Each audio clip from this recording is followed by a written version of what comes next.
بسم اللہ الرحمن الرحیم۔ السلام علیکم دوستو۔ حضرت عیسیٰ علیہ السلام اللہ پاک کے جلیل القدر نبی اور رسول ہیں۔ آپ علیہ السلام کو اللہ پاک نے بہت سے معجزوں سے نوازا تھا۔ ان میں سے ایک معجزہ یہ بھی تھا، آپ علیہ السلام نے شیر خواری کی حالت میں اپنی ماں کی گود سے لوگوں کو اپنی ماں پر لگے الزام کے جواب دیے۔ اس کے علاوہ حضرت عیسیٰ علیہ السلام اللہ کے حکم سے مردوں کو زندہ کر دیتے تھے، پیدائشی اندھے کو ٹھیک کر دیتے تھے، کوڑ کے مریض کو تندرست کر دیتے تھے، اور لوگ جو کچھ اپنے گھروں سے کھا کر آتے تھے وہ بھی بتا دیتے تھے۔ اور آپ علیہ السلام کو اللہ پاک نے اپنی قدرت سے بغیر باپ کے پیدا کیا۔ حضرت مریم علیہ السلام جو کہ حضرت عیسیٰ علیہ السلام کی والدہ ہیں، ان کے حمل کی کیفیت کچھ یوں ہے کہ حضرت مریم علیہ السلام اپنی خالہ یا بہن کے گھر غسل حیض کرنے کے لیے گئیں، پھر پردہ لٹکانا چاہتی تھیں کہ حضرت جبرائیل علیہ السلام ایک خوبصورت نوجوان کی شکل میں ظاہر ہوئے۔ حضرت مریم علیہ السلام نے دیکھا کہ یہ نامحرم میری طرف متوجہ ہے، تو مریم علیہ السلام نے فرمایا، میں پناہ مانگتی ہوں تجھ سے ساتھ اللہ کے، اگر تو پرہیزگار ہے۔ جبرائیل علیہ السلام نے فرمایا، میں وہ شخص نہیں ہوں کہ جس سے تو ڈرے، میں اللہ کا فرشتہ ہوں، تجھ کو پاکیزہ لڑکا بخشنے آیا ہوں، جس کو قرآن پاک میں اللہ پاک نے سورہ آل عمران آیت نمبر 45-46 میں کچھ یوں فرمایا، جب کہا فرشتوں نے، اے مریم، اللہ تجھ کو بشارت دیتا ہے ایک اپنے حکم کی، جن کا نام مسیح ابن مریم ہوگا، مرتبے والا دنیا میں اور آخرت میں، اور اللہ کے مقربوں میں ہوگا، اور باتیں کرے گا لوگوں سے جب کہ ماں کی گود میں ہوگا، اور جب کہ پوری عمر میں ہوگا، اور نیک بختوں میں ہوگا۔ حضرت مریم علیہ السلام نے جواب دیا کہ میرے بیٹا کیسے ہوگا کہ مجھے کسی بشر نے ہاتھ نہیں لگایا، اور نہ ہی میں بدکار عورت ہوں۔ حضرت جبرائیل علیہ السلام نے فرمایا، آپ کا کہنا صحیح ہے، لیکن آپ کے اللہ نے فرمایا ہے کہ مجھ پر بغیر باپ کے بیٹا دینا آسان ہے، جس کو اللہ پاک نے قرآن پاک میں سورہ آل عمران آیت نمبر 47 میں کچھ یوں ارشاد فرمایا، بولی مریم، اے میرے رب، کہاں سے ہوگا میرا لڑکا، اور مجھ کو کسی بشر نے ہاتھ بھی نہیں لگایا۔ فرمایا، اسی طرح اللہ پیدا کرتا ہے جو چاہے، جب ارادہ کرتا ہے کسی کام کا تو کہہ دیتا ہے ہو جا، سو وہ ہو جاتا ہے۔ مریم علیہ السلام کو اسی وقت اتنی بڑی بشارت دی گئی کہ وہ بنی اسرائیل کا نبی ہوگا، اور توریت اور انجیل کا عالم ہوگا، اور وہ بہت بڑے معجزوں والا ہوگا، جس کو قرآن پاک نے سورہ آل عمران آیت نمبر 48-49 میں کچھ یوں بیان فرمایا، اور سکھا دے گا اس کو کتاب اور حکمت کی باتیں، اور توریت اور انجیل، اور رسول ہوگا بنی اسرائیل کی طرف۔ غرض یہ کہ تمام بشارتوں کے بعد حضرت جبرائیل علیہ السلام نے حضرت مریم علیہ السلام کے گریبان میں روح مبارک کو پھونک دیا، جس سے فی الفور حمل رہ گیا۔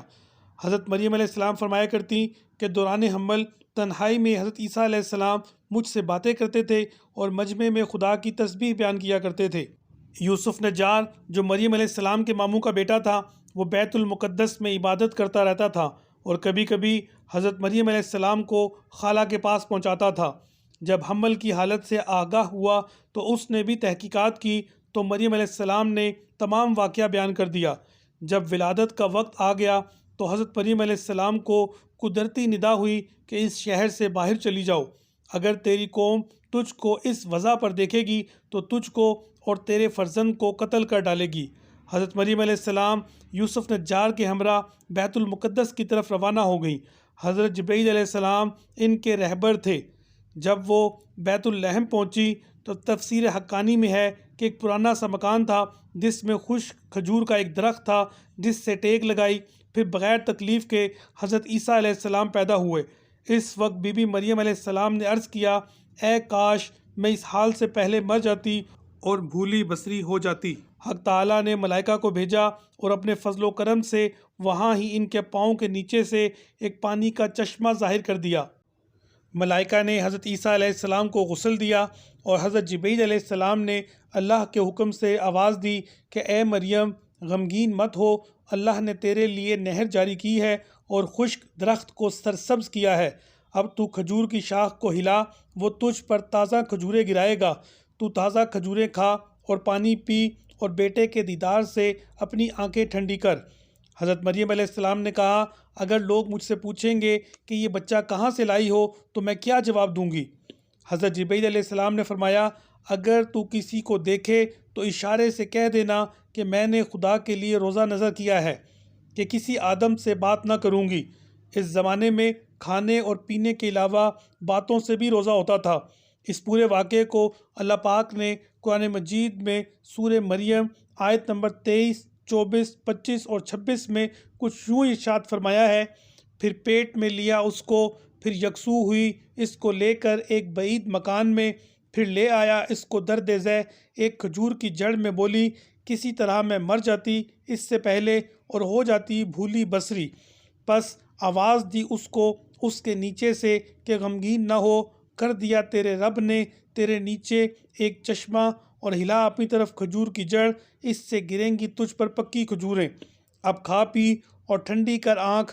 پھر اگر تو دیکھے کوئی آدمی تو کہو میں نے مانا ہے رحمان کا روزہ، سو میں بات نہ کروں گی کسی آدمی سے۔ ابن عباس رضی اللہ تعالیٰ عنہ فرماتے ہیں کہ مریم علیہ السلام فرشتے کی بشارت سے بے غم ہو گئیں اور نفاس کی مدت ختم ہونے تک 40 روز وہیں رہیں، پھر اپنے گھر واپس آئیں۔ ہر طرح کی بشارتیں بی بی مریم علیہ السلام کو فرشتے نے بتا دی تھیں اور سوال کا جواب بھی بتا دیا تھا کہ تو بچے کی طرف اشارہ کر کے کہہ دینا کہ اس بچے سے پوچھ لو۔ بنی اسرائیل نے یہ صورتحال دیکھی تو بڑے غصے سے کہا: اے مریم، اے ہارون کی بہن، یہ کیا برا کام تو نے کیا ہے؟ یعنی تو حضرت ہارون علیہ السلام کی طرح عبادت کرتی تھی اور تیری ماں بھی بدکار نہ تھی۔ حضرت مریم علیہ السلام نے حضرت عیسیٰ علیہ السلام کی طرف اشارہ کیا کہ اس سے پوچھ لو۔ پھر سب غصے ہو کر بولے کہ تو ہم سے مذاق کرتی ہے، ہم اس چھوٹے سے بچے سے کیا بات کریں؟ اتنے میں حضرت عیسیٰ علیہ السلام بول پڑے کہ میں اللہ کا بندہ ہوں اور اللہ نے مجھے کتاب دی ہے اور مجھے نبی بنایا ہے۔ جب یہود نے یہ معجزہ دیکھا تو ان کی زبان بند ہو گئی۔ اس واقعے کو اللہ پاک نے قرآن پاک میں سورہ مریم آیت نمبر 27، 28، 29، 30 میں کچھ یوں ارشاد فرمایا: پھر لائی اس کو اپنے لوگوں کے پاس گود میں، وہ اس کو کہنے لگے کہ اے مریم، تو نے یہ چیز طوفان کی لائی ہے۔ اے ہارون کی بہن، نہ تھا تیرا باپ برا آدمی اور نہ تھی تیری ماں بدکار۔ پھر مریم علیہ السلام نے ہاتھ سے اس لڑکے کو بتایا۔ وہ بولے ہم کیسے بات کریں اس سے جو گود میں لڑکا ہو؟ وہ یعنی عیسیٰ علیہ السلام بولے میں اللہ کا بندہ ہوں، مجھ کو اس نے کتاب دی اور مجھ کو اس نے نبی کیا ہے۔ معرف القرآن میں ہے کہ جس وقت خاندان کے لوگوں نے حضرت مریم علیہ السلام کو ملامت کرنا شروع کیا تو حضرت عیسیٰ علیہ السلام اس وقت دودھ پی رہے تھے۔ جب انہوں نے یہ سنا تو دودھ چھوڑ دیا اور ان کی طرف متوجہ ہوئے اور شہادت کی انگلی سے اشارہ کرتے ہوئے کہا: انی عبد اللہ، یعنی میں اللہ کا بندہ ہوں۔ اس طرح پہلے ہی لفظ میں حضرت عیسیٰ علیہ السلام نے اس غلط فہمی کو دور کر دیا کہ اگرچہ میری پیدائش ایک معجزانہ انداز سے ہوئی ہے مگر میں اللہ کا بندہ ہوں، تاکہ لوگ میری پرستش میں مبتلا نہ ہو جائیں۔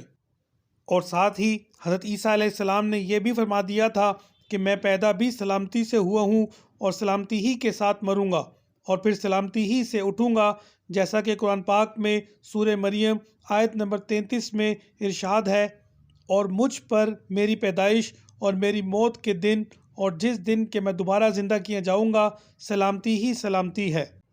ان تمام باتوں سے قوم کو پختہ یقین ہو گیا کہ یہ اللہ کے بندے ہیں۔ اس کے بعد حضرت مریم علیہ السلام کی بڑی تعظیم کرتے، لیکن چند شریر لوگوں نے ظالم بادشاہ تک یہ خبر پہنچا دی۔ تفسیر حقانی میں اس ظالم بادشاہ کا نام یہودیہ بتایا جاتا ہے۔ اس ظالم کے ڈر سے یوسف نجار، جو حضرت مریم علیہ السلام کا ماموزاد بھائی تھا، وہ حضرت مریم علیہ السلام اور حضرت عیسیٰ علیہ السلام کو مصر کی طرف لے گیا۔ وہاں ایک زمیندار نے حضرت مریم علیہ السلام کو بیٹی بنا کر اپنے پاس رہنے کی جگہ دی۔ وہاں پر چین و آرام سے بچے کی پرورش ہوئی۔ وہ گاؤں اونچے ٹیلے پر تھا اور پانی بھی خوب تھا، جس کا ذکر اللہ پاک نے قرآن پاک میں سورہ مومنون آیت نمبر 50 میں کچھ یوں فرمایا: اور بنایا ہم نے مریم کے بیٹے اور اس کی ماں کو ایک نشانی اور ان کو ٹھکانہ دیا ہم نے ایک ٹیلے پر جہاں ٹھہرنے کا موقع تھا اور تازہ پانی تھا۔ حضرت عیسیٰ علیہ السلام پھر جوان ہو گئے اور ان کو پیغمبری ملی اور یہودیہ ظالم بھی ہلاک ہو گیا۔ پھر حضرت عیسیٰ علیہ السلام واپس تشریف لائے اور یہود کے بڑے بڑے شہروں جیسا کہ ہلبیل اور یروشلم وغیرہ میں وعظ و نصیحت کا کام شروع کیا۔